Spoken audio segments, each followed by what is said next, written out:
National headlines continue to focus on Minnesota, where actions by one federal agency have stirred many Americans to protest. Coming up, we'll show you how some local residents came out this weekend to make their voices heard. The Texas Tech men's and women's basketball teams were back in action over the weekend with hopes of holding on to their national rankings. MCTV's Todd Eldridge has highlights and scores from both games in the sports. And it's Groundhog Day in the United States. But here in Lubbock, locals turn to another form of rodent to get their future forecast. Find out about a local resident who has become a legendary weather authority here on the South Plains. This is the MCTV Weekday Update. Welcome to the Monday edition of the MCTV Weekday Update. I'm Camille Jones. And I'm Julieta Ortiz. The actions of officers of the Immigrations and Custom Enforcement, or ICE, agency has been under scrutiny for months, but recent deaths in Michigan have stirred many Americans to action. Right here in Lubbock, citizens and students recently joined people around the country in a nationwide protest. Renee Good! Say your name! Alex Brady! Say your name! On Saturday, Defend Democracy Lubbock worked with several other local groups to organize two ICE Out protests. The first protest started at 2 p.m. in Leftwich Park at the intersection of Elgin Avenue and 60th Street. The event was a student-organized protest with participants from local schools, including Texas Tech. The students gathered in the park, holding handmade signs and yelling chants in protest of ICE's recent actions in Minnesota. Within recent weeks, ICE agents have shot and killed 2 people in altercations in Minneapolis. And protests have continued throughout Minnesota since ICE began increased actions around the state at the beginning of the year. Attendees at both the student protest and a citizens protest held later in the day came together to stand in solidarity with Minnesota. The Lubbock events were only 2 of hundreds of anti-ICE protests held around the U.S. over the weekend. In other news, dozens of student entrepreneurs came together over the weekend to take their step in the process of transforming a concept into reality.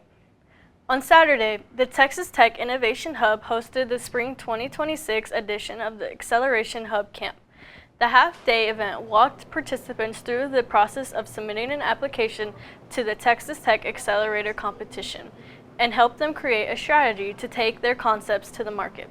The Accelerator competition is an annual contest that gives local entrepreneurs the chance to work with mentors to develop a business concept. At the end of the competition, the finalists pitched their idea for a startup company to the panel of judges, with the winner given a $25,000 grant and the opportunity to be a part of the Accelerator program for the next year. The Acceleration Hub Camp ran from 9 a.m. to noon, but participation in the camp is not required to apply for this year's Acceleration competition. If you have an idea for a business startup and want to apply for the 2026 TTU Accelerator competition, visit innovationhub.ttu.edu and look for Acceleration under the Startup Programs and Events tab. Just over a week ago, winter weather caused the cancellation of many events and activities around the Lubbock area. One of those events was moved forward by 1 week, giving fans of one of America's most popular cars a chance to see dozens of vehicles in one of the Hub City's most unique venues. The 9th Annual Windmills and Corvettes Indoor Car Show took place Saturday at the American Windmill Museum. The annual event features more than 60 Corvettes from the local area and beyond. Visitors could get in for $7, check out the cars, and also view the museum's 200 windmills and 5 permanent train layouts. Everyone in attendance was also given a ballot to vote for their favorite Corvette for the Best in Show award. Kids who stopped by the event could also enjoy face painting and balloon twisting, and the museum also played oldies music to add to the atmosphere. Saturday's event was hosted by Lubbock's Cap Rock Corvette Club, and part of the proceeds raised will be donated to Lubbock's Meals on Wheels and the South Plains Food Bank. Last week, at this time, many students were stuck in their dorms or apartments after a winter storm moved through the area. But weather conditions are a lot different today, with sunshine and much warmer temperatures. So will we be seeing a return of winter weather anytime soon? Chief Weather Specialist Elisabeth Herring joins us in studio with a look at this week's MCTV forecast. Elisabeth? Yeah, well, temperatures and conditions a lot different today here on the Tech campus. Partly cloudy skies, and there are still some patches of snow and ice around, but most on the roads and the sidewalks are clear. We probably won't see all that snow melting for another 5 days or so, but we do have some gusty winds moving in our area. Starting this afternoon, we could see gusts up to 20 miles per hour, and that is going to increase as we head into Tuesday as well as Wednesday. On Wednesday, gusts up to 24 miles per hour here in Lubbock, and even stronger in some places, and that is going to bring on a cool front with it as well. Tonight, lows in the South Plains in the mid to upper 30s, in lower 40s off the Caprock. Some of those northern areas seeing just at or below freezing. And then tomorrow, temperatures much like today in the mid 60s across the board tomorrow. As we head into tonight here locally in Lubbock, low of 39. Tomorrow, warming up into the mid 60s with sunny skies, and again, winds increasing throughout the day, but around southeast winds around 6 miles per hour.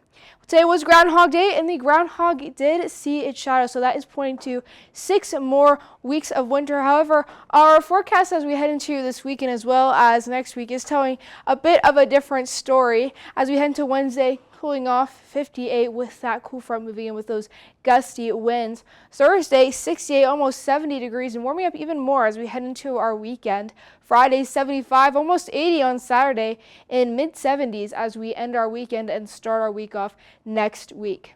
Lows this week in the 30s and hitting freezing on Wednesday going into Thursday, but then we are going to warm up in our lows as well as our highs with lows in the mid to upper 40s. I'm Elizabeth, and it is back to y'all.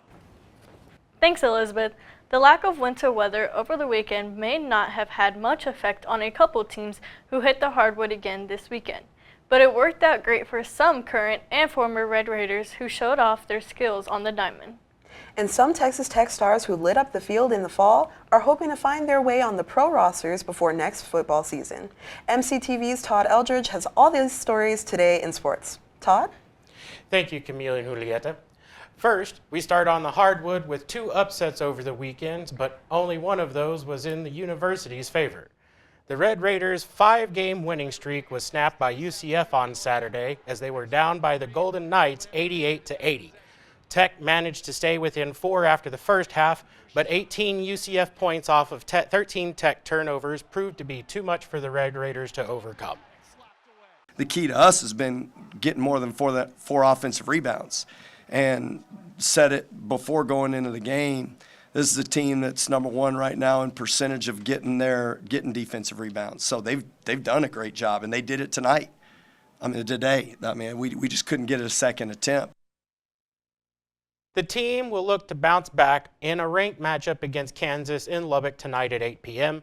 The game will be aired on ESPN's Big Monday Night. The Lady Raiders upset TCU with a fourth-quarter thriller in Lubbock on Sunday. It was a tight battle yesterday afternoon where the Lady Raiders trailed until late in the fourth quarter. The Lady Frogs held a narrow 2-point lead at the break and could only grow that lead to 4 points in the third quarter, leaving the window open for Snutta Collins to drain a clutch 3-pointer with the game tied and only 32 seconds left. I thought that our kids really stuck to the game plan. I thought that they understood it really well. We had some moments that we had, some downs, but we never got down too low and we never got too high. And these kids just found a way to win in the fourth quarter. So really, really proud of their effort tonight. The Lady Raiders get a break in the schedule until Houston comes to town on Saturday. That game will start at 5 p.m. on ESPN+. Familiar faces around Lubbock were back on campus this weekend as Red Raider baseball hosted their alumni game on Saturday. Drew Baker, Cole Stillwell, Jace Young, Kurt Wilson, and Parker Kelly all returned to Rip Griffin Park as part of the alumni roster to take on this year's squad. Hunter Dobbins got worked for 3 runs in the first for the alumni, while Jackson Burns gave up 3 runs over 3 innings with 4 strikeouts, and the active squad would take the victory over the alumni 10-4. Jace had a moment during the in-game interview to joke about brother Josh's absence. He couldn't have squeezed in a couple of innings? Man, I think he's getting married in Mexico. Yeah, so, I think he's out of the country. So I think he's gone for the week. I think he's having a whole week of weddings. You guys question his dedication as a teammate, scheduling his wedding the same time as the alumni game? Oh yeah, for sure. Tech baseball will face Oklahoma on Freaky Friday the 13th at 11 a.m. in Arlington in the Shriners College Showdown. 3 Red Raiders make big impressions in the Senior Bowl over the weekend, improving their projected draft stock. Reggie Virgil, Jacob Rodriguez, and Lee Hunter put themselves on everyone's radar with solid performances on Saturday. Rodriguez made social media splashes, being the star of the practice period, forcing a fumble and recording an interception. Hunter made his presence known by being an immovable presence on the line that made running the ball tough.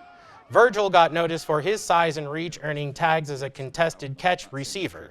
NFL analyst Daniel Jeremiah's annual mock draft currently projects David Bailey to go number 6 to the Browns, Lee Hunter number 22 to the Chargers, with Rodriguez at the top of the second round and Virgil towards the end of the same round. They can all improve their standings as they continue the draft process, with the NFL Combine just around the corner. In a touch of breaking news, Adam Schefter confirms that former quarterback Davis Webb has been accepted as the Denver Broncos offensive coordinator, and he will begin that job next fall. That's everything Tech Sports, and remember to stay up to date on the latest in Tech athletics. Check in with MCTV Sports every Monday and Thursday. I'm Todd, your resident non-trad sports nut, and it's back to you, Camille and Julieta. Thanks, Todd. As we mentioned earlier, today is Groundhog Day. Every year in Pennsylvania, Punxsutawney Phil wakes up, climbs out of his hole, and looks to see his shadow. Or at least that's how the legend is told. But here in Lubbock, locals tend to turn to another form of rodent to help predict the West Texas weather. If you take a short trip east on Marcia Sharp Freeway, you can find McKenzie Park, the home of the Prairie Dog Town. Prairie Dog Town is home to hundreds of the furry creatures who make their way to the surface each day to eat and play. Among the many residents of the city, Lubbock claims Prairie Dog Pete also lives in the park. Each year on February 2nd, Prairie Dog Pete is said to also come out of his hole, and if he sees a shadow, we can expect 6 more weeks of winter. Pete's forecast has varied from year to year, but according to the countdown to GroundhogDay.com, the prairie dog sees his shadow more than 75% of the time. There hasn't been any official announcement about Prairie Dog Pete's prediction this year, but if last week's winter storm is any indication, it's almost impossible to accurately forecast West Texas weather. So, Julieta, are you hoping that Prairie Dog Pete sees his shadow and winter continues, or are you ready for the spring? I'm ready for the spring. Us being from Houston, the cold is not for me. Yeah, that's true. I did not do that well in the snow. I didn't either. That's all for today's edition of the MCTV Weekday Update. Thanks so much for joining us, and be sure to check out ttuhub.net every day for more news. We'll see you on Thursday.